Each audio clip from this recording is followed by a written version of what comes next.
Hi, my name is Kirsten. And I'm Cheryl. Welcome to Casey Cafe Podcast.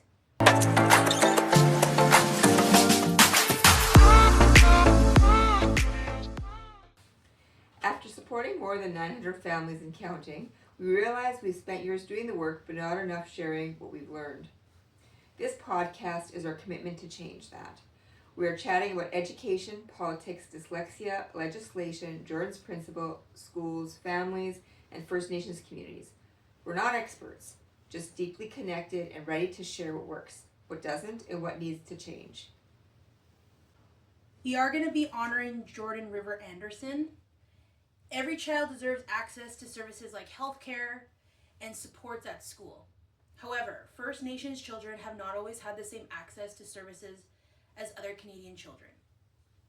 This is because different levels of government fund different services of First Nations children. This has led to disputes between governments about who should pay for which services. Jordan River Anderson from Norway House Cree Nation in Manitoba got caught in one of these payment disputes. As a result, he didn't get the recommendation home-based care as needed. Jordan was born in 1999 with multiple disabilities and stayed in the hospital from birth. When he was 2 years old, doctors said that he could move to a special home for his medical needs. However, the federal and provincial governments could not agree on who should pay for this home-based care. Jordan stayed in the hospital until he passed away at the age of 5.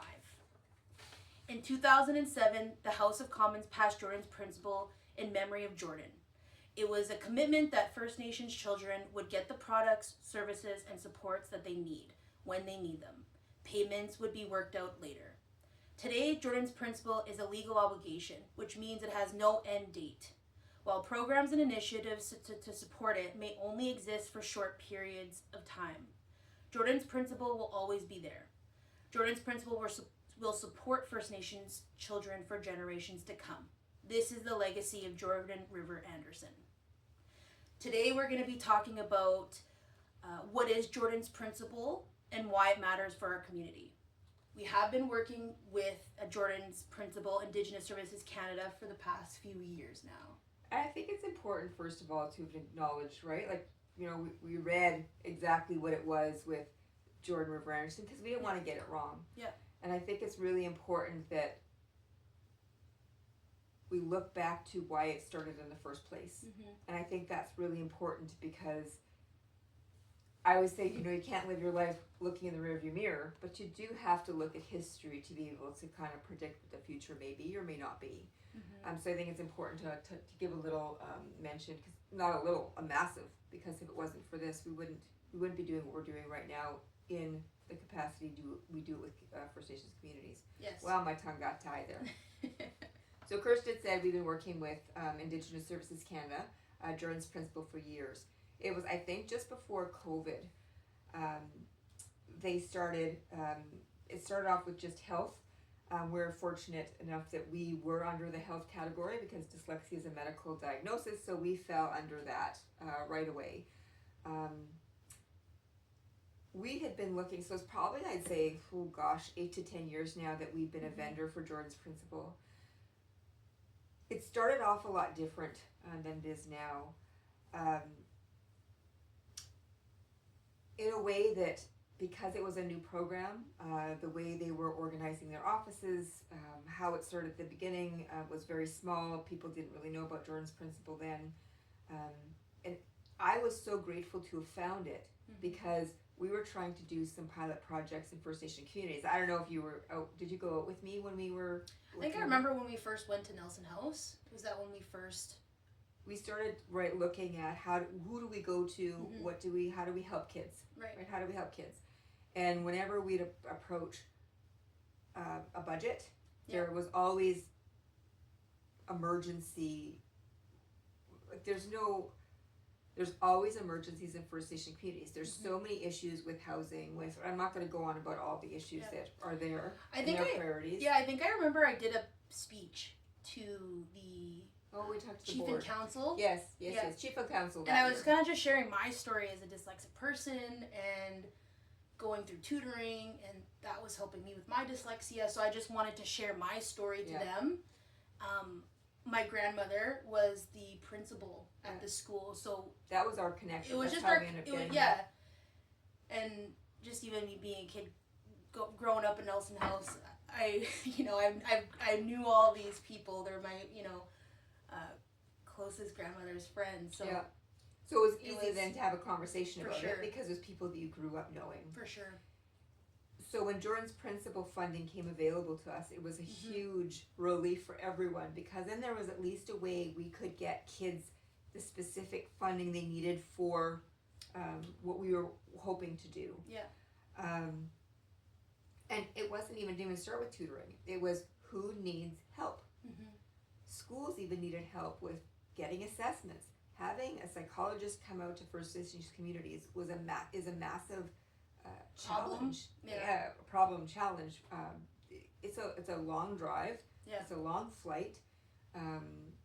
They're having to go out for a week or two, so you have to find good psychologists that are available to do that.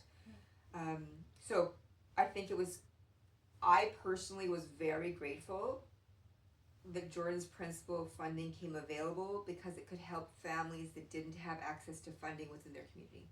Right? At the end of the day, I was super grateful for that coming available.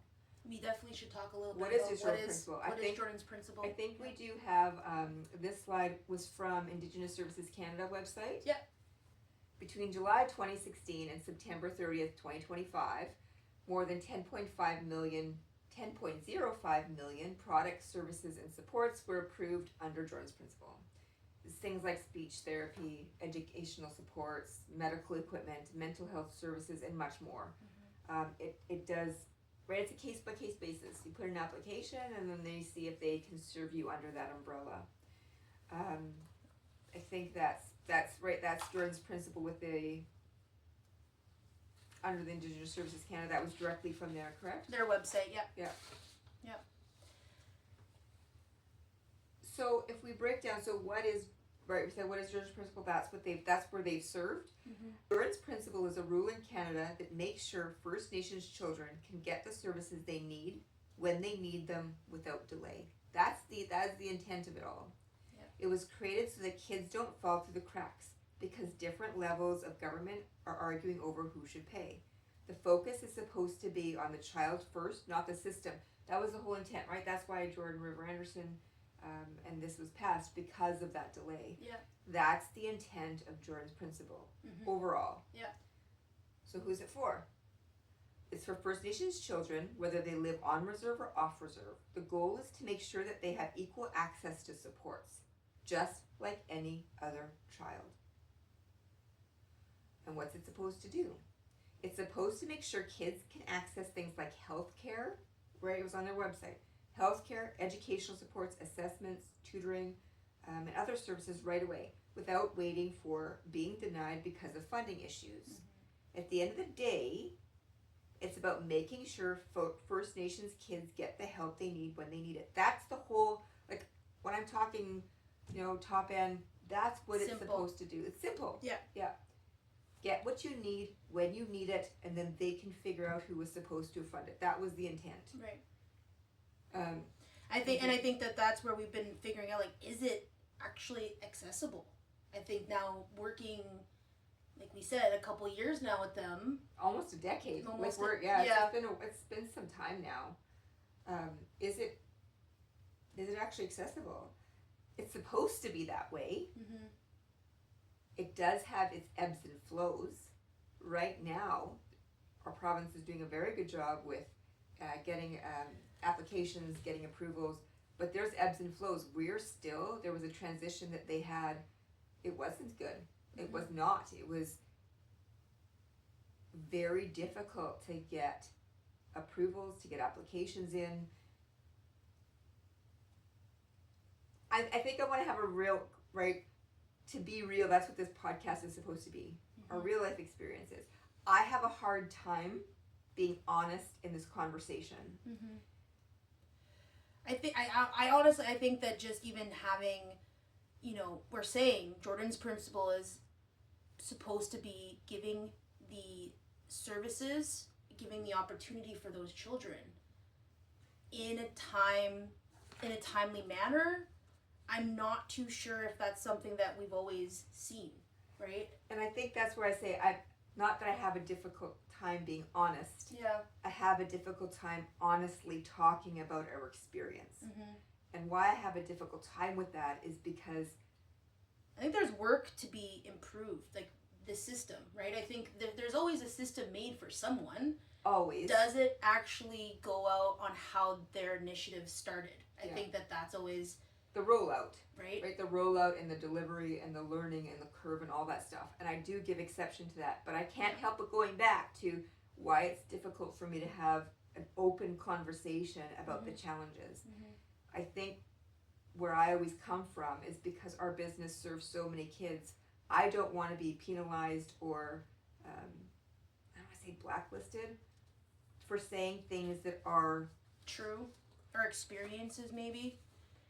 That makes me nervous, and it Yeah. shouldn't be that way, right? We should be able to have conversations about these are our experiences. This is how we've seen it. Mm-hmm. Nothing is perfect. We certainly aren't in the things that we do. There is a lot of work to be done. Mm-hmm. I really want to get the message out there that it's a work in progress. There's ebbs and flows. There are times that we get approvals, like now. Now is a flow, like putting applications in, they're getting approved.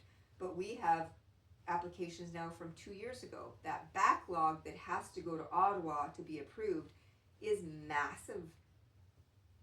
It's massive, and as a business owner, having to work with the government, who I'm holding the debt for, is very challenging. Mm-hmm. And not many services are willing to do that. Mm-hmm. What ends up coming from ours, at the end of the day, right, we did our other podcast, it takes a community to raise a child. We know kids need what they need from us. We're not going to stop doing what we're doing because of paperwork, right? So I think at the end of the day, honestly, tell our experience is something that has to happen. Yeah. Right? And I think that's what we're trying to do here today. Yeah. Well, and I think too, I think there's always ways to do business, and I think on the accountant end, right? They're like, Cheryl, we shouldn't be holding this debt, and where's the money coming? And we're like, well, we care about the quality of service and tutoring that we offer these kids, right? So we are just like, we're taking on that debt because we care. And I think trust me, I get that call from the accountant, from my banker, going, why are you holding this debt? It's a massive one. Yeah. And in my mind, right, we had back in June, there was a whole big transition here in this province and through all of Canada. And our question at that time is, do we stop providing services for our kids because of the paperwork and the bureaucracy? Yeah. And at the end of the day, we said the answer is no. We're not going to stop serving these kids who've shown up every time for years. Yeah. We couldn't stop. We couldn't stop. Well, so that was our commitment. And our program, right? It's not like it's a easy fix, right? We're saying 3 to 5 years is what this program takes to be able to teach a child how to read and spell at grade level and above. Right? So, that's where we're getting them. And we have our assessments that we do along the way. Yeah. So we have all the documentation to say, hey, this is why these kids still need the funding, right? I think timelines for funding periods, I think, has always been kind of a lot of work on our administration side to collect the paperwork, get signature signs, connect with families, figure out how to communicate with families, because I feel like we're also saying literacy should be something that is the norm. Mm-hmm. It's not. When we go to First Nations communities, it's not like the city. It's not, you don't. The level of education is different. That's right. Yeah, thanks. Yeah, I knew that's what you were thinking. Yeah. And I just, it's not fair. Like we're saying, okay, these are the type of people in these communities.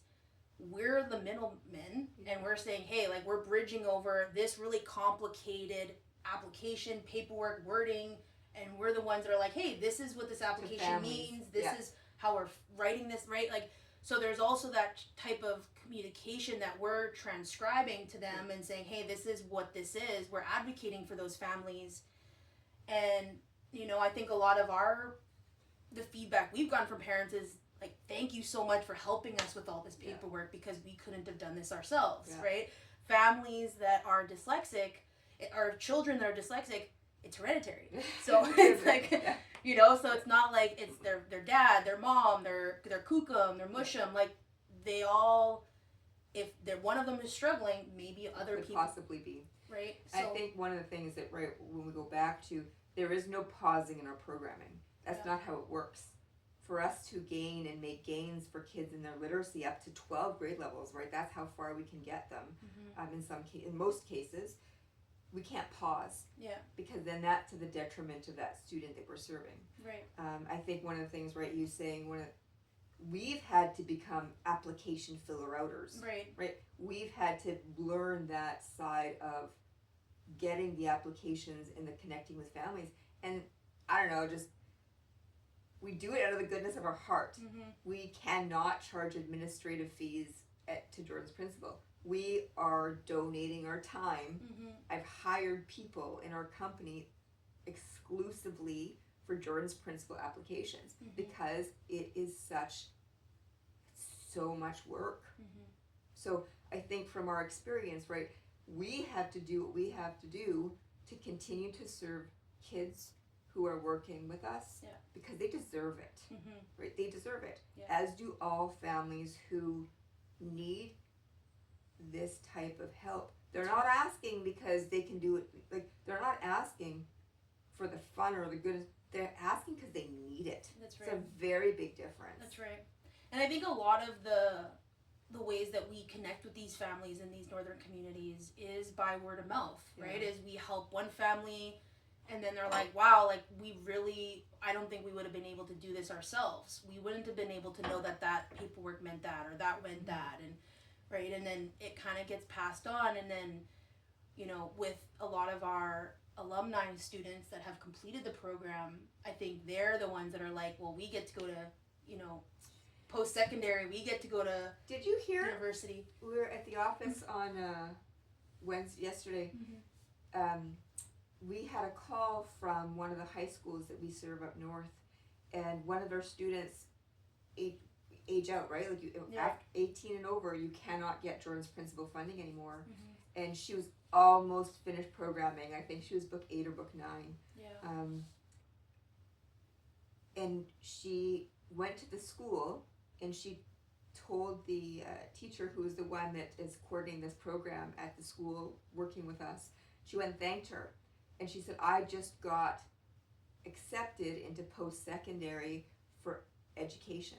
That's awesome. And she's like, can you please tell the tutors from KC that I couldn't have done it without them? And she's like, I'm in post-secondary now going into education because I can. That's awesome. Like that just... That's why I think we do this. Yeah. We do this because of that, right? And I know just in, like, we're Indigenous. I'm Indigenous. When I was younger, we didn't have this support, right? I lived off reserve. The bill was on you. It was always on me. Right? Yeah. And so all your extras. all my tutoring was, thankfully I was able to get my disability tax credit.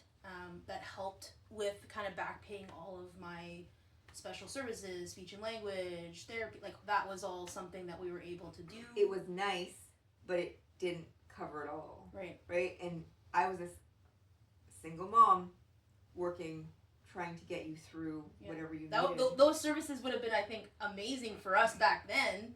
We would have had more than craft dinner back then. Yeah, for sure. But we kept pushing, though. We kept trying. And I think that's what makes us maybe fight for these children more, because we're like, we struggled. We never complained about we just did it. You just did it. Yeah. You know, and obviously, as a kid, I didn't really realize the struggle we at had all. Craft dinner for most dinners. Yeah, I was like, I love craft dinner and wieners. Woohoo! The wieners were an addition or a luxury sometimes, right? But that's I don't think that is why. For sure. When we had to make a choice of are we stopping or pausing because they're telling us to, our answer was no. Right. Because we can't do that because kids depend on and families depend on what it is that we're doing. It opens the doors for kids. Yeah. I think one of the things we talked about, right, the barriers, right, are the paperwork. They are the delays. They are the lack of information. There is the changing of rules. There are things being posted that aren't put out there for us to know ahead of time. Yeah. Right? Like there's all these things that make, I feel like we're in a three-ring circus and we're jumping through hoops on a regular basis. Like that's how I feel. And I'm glad to help families. It's just very stressful. Like it's very stressful. And I wonder how many businesses would continue to do that, because at the end of the day, it's the bottom line, right? The bills aren't being paid. Right. How long are you going to stick around when that's an issue? And I think that's something that families and people really need to know is service providers with these situations we've had the last year. We're dropping like flies as service providers for working under this umbrella because of those barriers. Barriers for not only families to get the paperwork in, but barriers for service providers to be able to get a timely response and timely pay. Yeah. Which, I don't know, I think is, I go back to like it's fair, like everyone gets their paycheck every 2 weeks. Yeah. We're not. Right. Yeah. And I think too, there's been, the students that we do that are enrolled with KC, I think we do a really good job at trying to manage that, trying to work with Indigenous Services Canada, trying to make sure, okay, we got the application letter, the acceptance, approval. Yeah, approval. Yeah. We're like, oh, well, the kids need a laptop, we have to get that, and so it's just, we're trying to work with their timelines, and sometimes that timeline isn't always gonna work, but we try our best to make that manage, and we tell families, we're like, this is a big process, right? This is a commitment. If you're wanting to do this tutoring services, it takes a lot to get them started, and then you're twice a week doing the tutoring, and you have to show up because there's to no-show the truancy, right? So I think... I absolutely agree. Like Indigenous Services Canada is saying, well, if kids aren't showing up, we're not paying it. 100% I agree. For sure. So we make sure parents know that up front. Yeah. So that... It's not like a surprise, right? I think my point was I was trying to make was, right, like our families that we work with are also making this commitment. Yeah. Right? They are the ones that have to make sure that their child is on for tutoring. They have to make sure that they call 24 hours to let us know that if they can't make it or they're sick, right? So it's also, I think, our learning experience that truancy, right? I know truancy is a massive issue. And I give parents so much credit because sometimes we've had parents who their phone has been disconnected. Yeah. Or they have no internet. No internet. Yeah. Or the laptop got stolen. Or there's been so many things, but I give parents so much credit because they go to their aunties or they go to someone to call us or go to the school and talk to the coordinator at the school. They are making a really big effort at committing to because they want their kids to be literate. Right. And they don't want to mess up with the funding. They don't want to mess up. No. They're like, they need this. This is our opportunity. We're not going to mess this up. So I think it's like, this is an opportunity that I think a lot of families are like, we would have been able to do this if we didn't have the Jordan's Principle funding. So I think that everybody is very forgiving and timelines and such. Like, I think that's kind of the last bit of things they need to worry about, but I think that giving these families credit that this is something different, right? And this is a lot of work. Yes. This is a lot of work, a lot of commitment, a lot of being on time, a lot of planning ahead, all of that stuff. And I give families so much credit because they're doing the work. Yeah. That's why we show up. Yeah. Right? Families show up, that's why we show up. Yeah. And why we can't. I wrote this down. I want to read it word for word because I don't want to mess it up.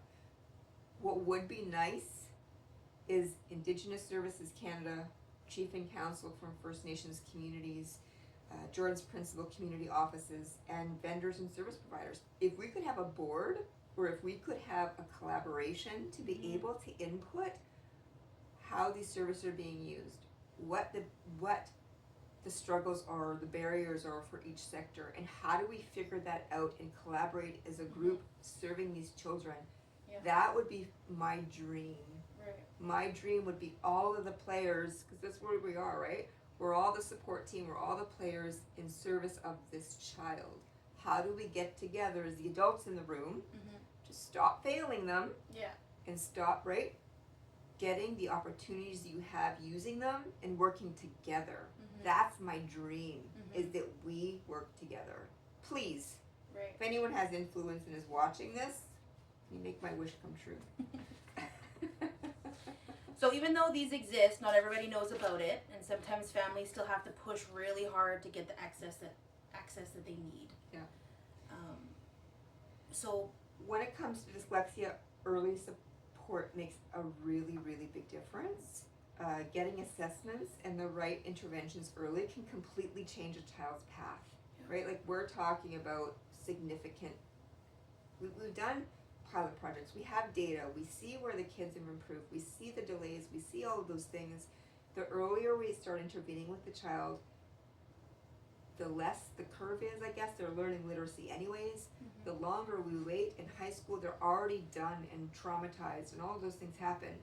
The less trauma chance of to be success. The less chance trauma of success. Yep. So assessments. In assessments, I mean, like, when I talk assessments, I mean formal assessments from a psychologist. Like, that's the kind of assessments that I'm talking about. We look at those all the time. Yeah.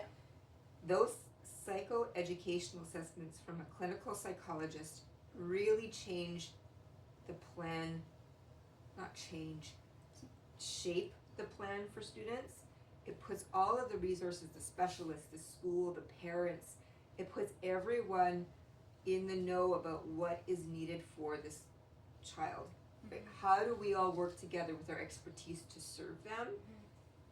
That's why the assessments, it has to start with that. Like, that's what we always, when we do pilot projects, that's what we always start with, is this psychoeducational assessment. It's guiding us all. Changing application requirements. I think this is one of the, I feel like I'm switching back here, but when we're looking at tutoring, application requirements change often without notice. Yeah. Especially this last year. Kirsten, you had experience about, so kind of give some background about psychoeducational assessments. That's a medical diagnosis, right? For dyslexia, it's a medical diagnosis. So we really do fall under the health. If you're talking for other tutoring services that are just generic, most teachers have to recommend that, or support at school have to recommend that, because they're just behind. Right. And our case is different. Our tutoring is different, and that it comes and stems from a diagnosis of dyslexia. That support and our intervention is needed because of that diagnosis of dyslexia. So I think one of the challenges I have is, one of the major changes we've had lately is that we have to get student support letters. Right.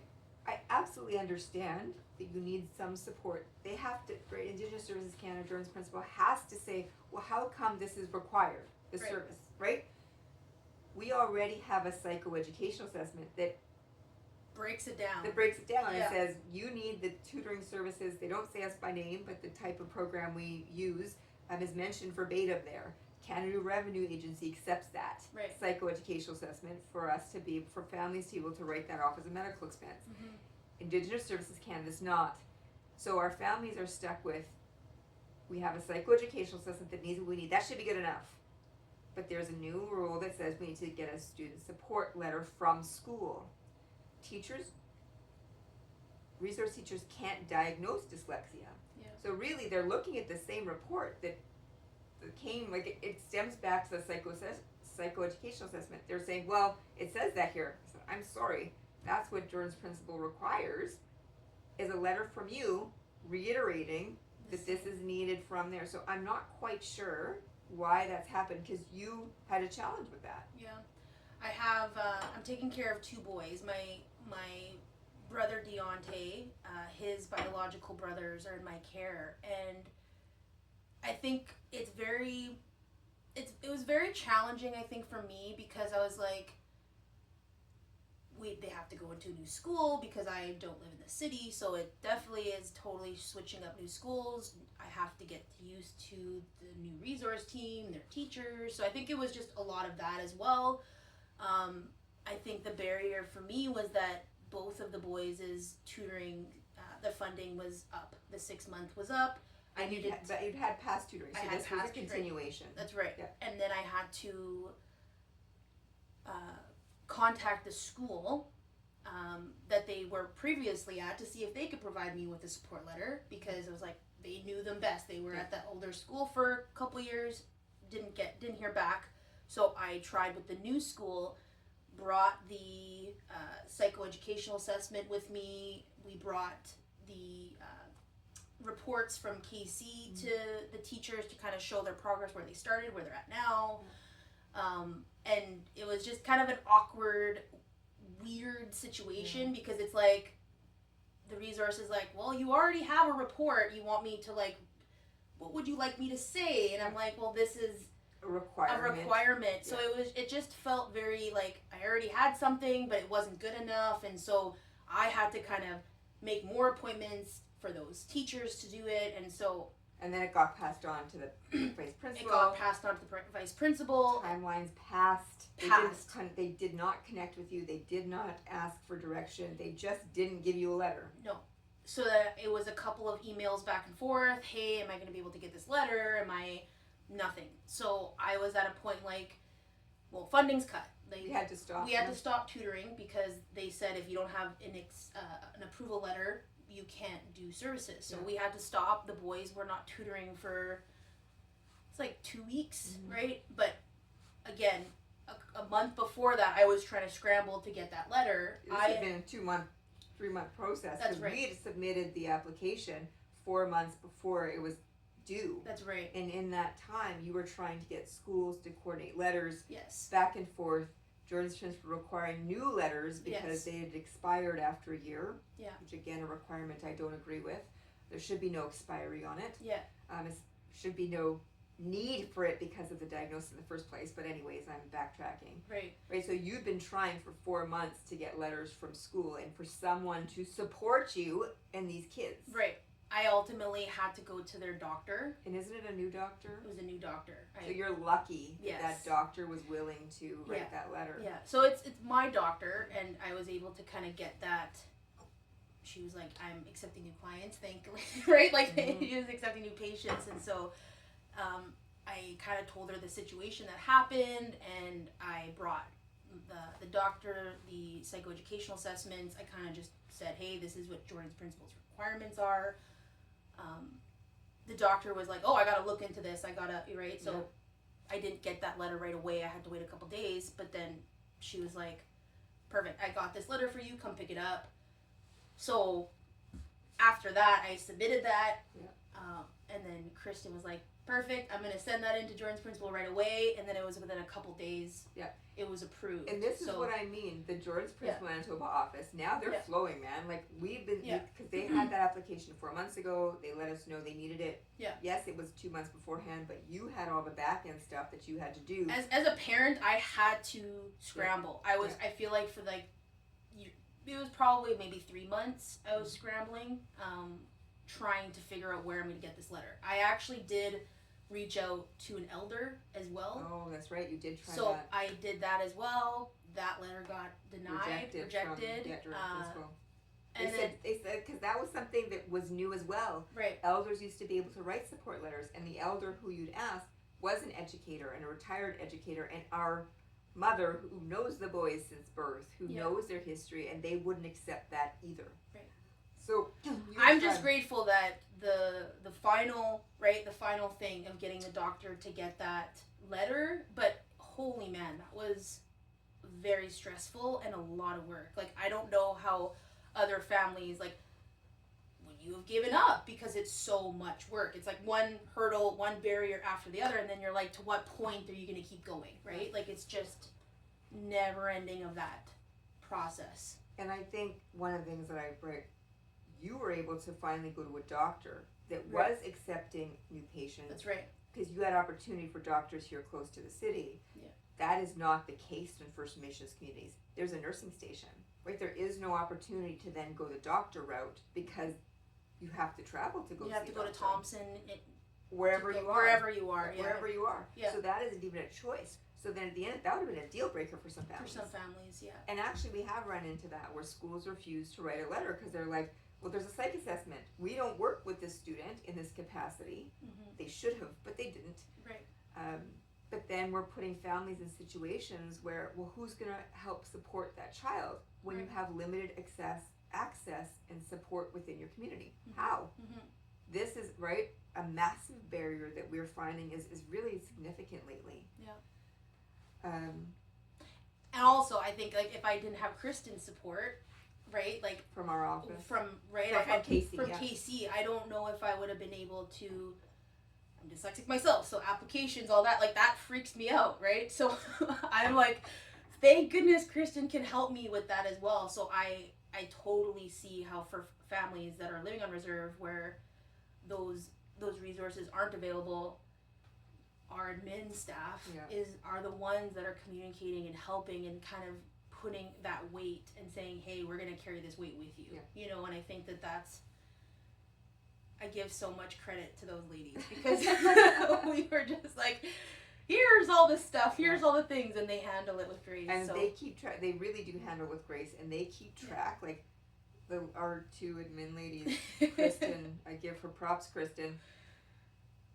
Keeping everything organized and knowing what's missing and keeping track of those emails and asking when time has passed. She does a great job.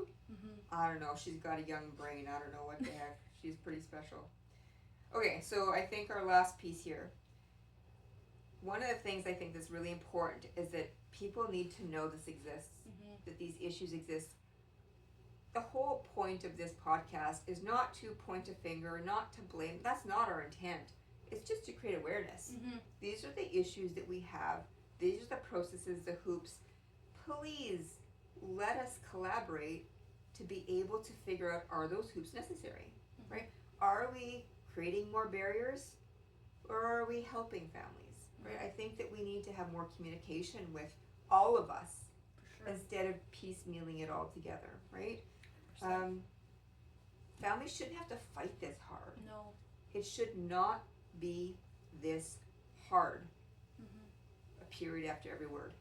Because it is so frustrating and daunting, and we're not talking about families who are in situations where we're having a good day. They're calling us or they're calling and need these services because there's a problem. There's something going on with their family dynamic, whether it's health, whether it's tutoring, whatever it is. They need these services because there's a problem. So, right, we're not having many good days anyways, and then this on top of this on top, right? And early support, it changes lives. Like, I can't, whether you're talking medical, whether you're talking what we do, it all matters. It changes lives. And I think one of the things we want to also make sure is we're not here to tell people what to think, but we do think people need to know what's available to them, right? You need to know what's available because families shouldn't have to struggle in silence or figure this out on their own. It takes a community to raise a child. I think that's the theme that we always have, right? Is this something that could help even one child or one family? Like, if this is something that could help even one child or family, then it's worth having this conversation, right? I know we certainly help families on a daily basis, which I am grateful for that we're involved in that whole process. I'm so grateful that is our lives, that we can help. And I'm grateful for everybody that I speak to on a day-to-day basis because without that communication, I wouldn't have known what to do, right? I didn't know I could go to my doctor and ask them for help about this too, and once I was like, yay, like that, great, book an appointment, do that. It was something that I was like, okay, I can do that.